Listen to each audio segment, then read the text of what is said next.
Bharat Russia మధ్య రెలోస్ ఒప్పందం. అసలేంటి రెలోస్?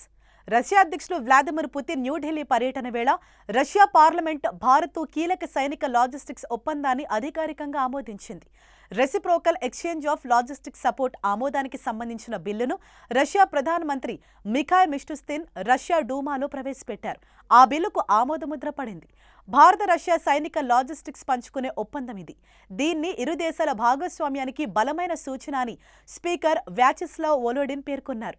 భారత్ రష్యా మధ్య ఉన్న బంధాన్ని సమగ్ర వ్యూహాత్మక సంబంధంగా పేర్కొన్నారు.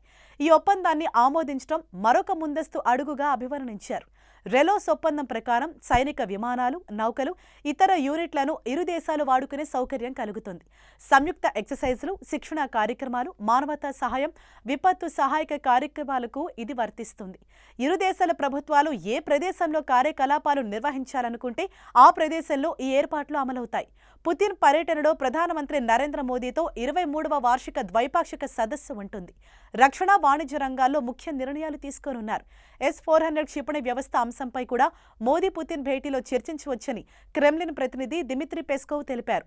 Sukhoi 57 5th generation fighter jet గురించి చర్చ జరగొచ్చని చెప్పారు. 5th జనరేషన్ ఫైటర్ జెట్తో 5వ తరం యుద్ధ విమానం.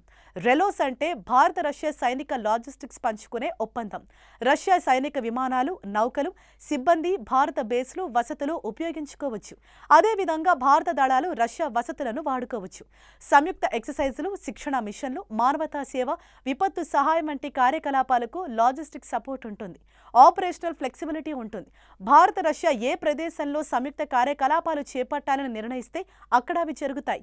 సంయుక్త కార్యకలాపాలు, అత్యవసర పరిస్థితుల్లో సమన్వయం వేగంగా జరిగేలా సైనిక అనుసంధానం బలోపేతమవుతుంది.